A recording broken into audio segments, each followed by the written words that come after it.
every new moon superfan fantasy. All right, shut up! By taking an in-depth look at the most pressing, most passionate, most obsessive, the most burning questions about the movie and its super hot stars. What's it like to chill with Robert Pattinson? Why did Taylor almost get fired?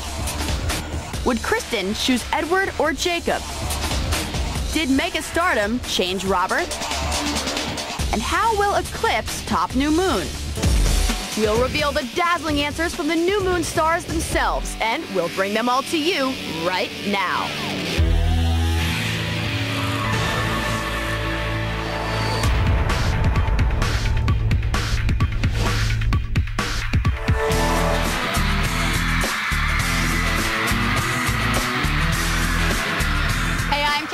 Over the next 30 minutes, MTV News is going to be breaking down the biggest, most burning questions that we all have about New Moon and its A-list cast.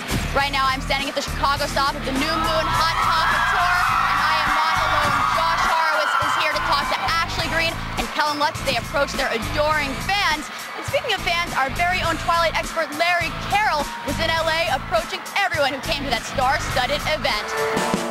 But you can't talk about the Twilight saga without mentioning its worldwide superstar, Robert Pattinson.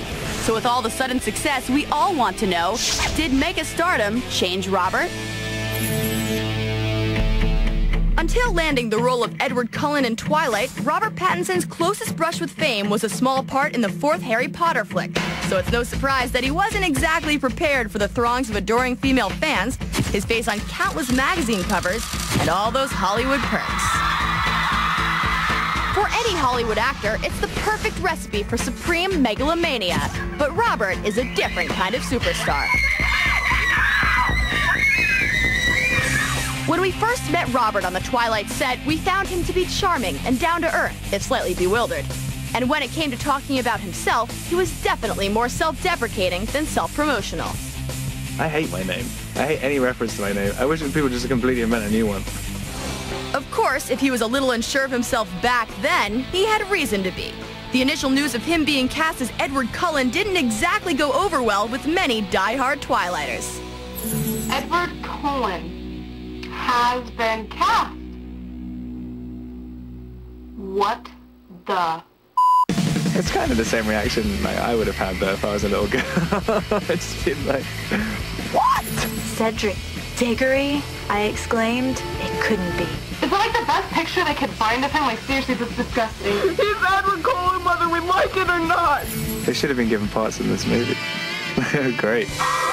But those fans quickly got over it when the Twilight teaser trailer hit the internet, turning Pattinson into an overnight sex symbol. But even with millions of ladies lusting after him, Robert managed to remain so down-to-earth that for one Twilighter, his personality actually became kind of a turnoff. This girl was waiting outside my apartment every day for about 2 weeks. So eventually I had a couple of days off and I went and talked to her and went out and had dinner with her and just complained about everything for like a few hours. And then she never came back. She didn't talk to me ever again. As the film's release date got closer, the Twilight buzz grew so deafening that Robert quickly became one of the most talked about actors around. So when we caught up with him on the 2008 Movie Awards red carpet, we wondered if he'd gone Hollywood. Nope, he was just as sweetly bewildered as before. There's a lot of buzz surrounding you right now. It's sort of all of a sudden, do you know what you were signing on for when you started this? I don't know if you can hear me, but I don't think either of us had any idea. And when we heard Robert was presenting at the biggest award show of the year, the Oscars, we prepared ourselves for a huge entourage and an army of publicists. But he showed up without a posse and with all his charm intact. You are on the Oscar red carpet, sir. This is official. I'm sorry to tell you, but you've made it in a real way. I know, it's insane. I mean, I don't know, it's just the weirdest. When they first told me about this, I was like, no, you're joking. I was like, or I'm going to have to do something really stupid, like get gunged or something. Which brings us back to our original question. Did mega-stardom change Robert Pattinson? Well, as far as his co-stars and we can tell, he's pretty much remained the same grounded, down-to-earth, slightly bewildered, good guy he's always been. He's such a shy guy, and it's really cool to see, especially him. You know, he has a lot of weight on his shoulders and a lot of responsibility. He's still the same goofy Rob. But as far as that whole heartthrob thing, let's just say he's still getting used to that. All right, shut up! What do you guys know about Taylor and how close she came to maybe not coming back? Oh, I remember the petitions going around everywhere, and then he's like, no, I got this. I think I would be, like, upset just because he was in the first one, and, like, I think that he should be a part of, the, like, all 4 movies. So are you guys happy that Taylor Lautner's back in the role of Jacob in New Moon? Yes.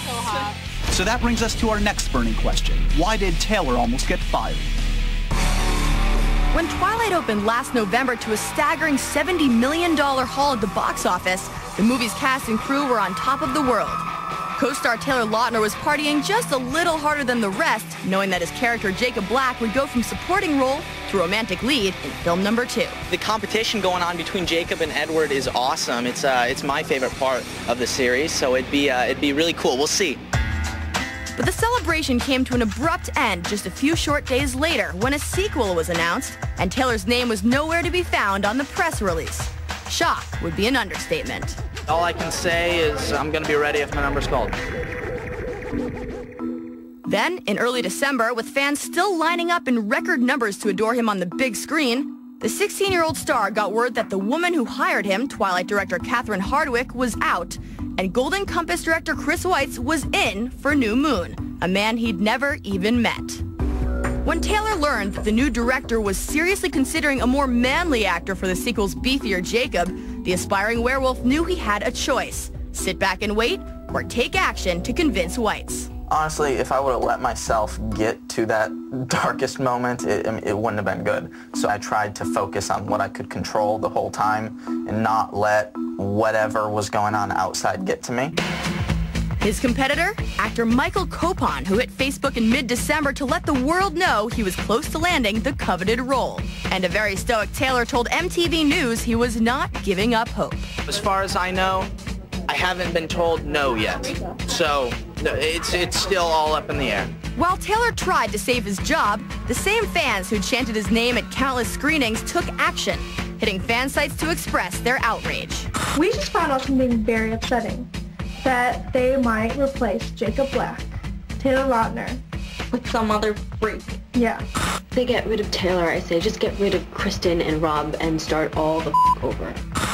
Sexy. You can't tell me that this is not ready to be a wolf.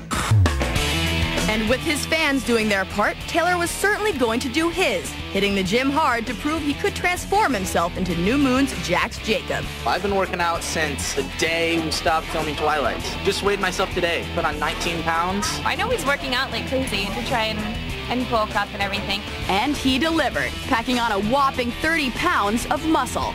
Chris Weitz was so impressed that on January 7th, he posted a statement online announcing that Taylor would indeed be returning as Jacob Black in New Moon. Team Taylor was triumphant. The first thing I said upon shaking hands was, I want you to be Jacob. And the physical stuff that Taylor did was great, fantastic. And I think the fans have already seen the effect that it has. I wouldn't want to work that hard, and he worked that hard, so it's like really cool of him to do that for us. We love you, Taylor. So why did Taylor almost get fired? Because New Moon's director needed to be convinced that Taylor could transform himself into buff werewolf Jacob. And he did it. Today, the budding 17-year-old superstar is gracing the covers of countless magazines, and he's signed on for a long list of new projects.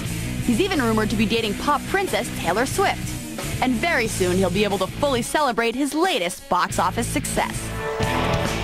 In just a few minutes, our next burning question. Faced with Bella's dilemma, who would Kristen Stewart pick? Brooding, passionate Edward, or loyal, reliable Jacob? Plus, we spend some major chill time with a charming, flirtatious, and just plain sexy Robert. I think you will love it. You'll literally die.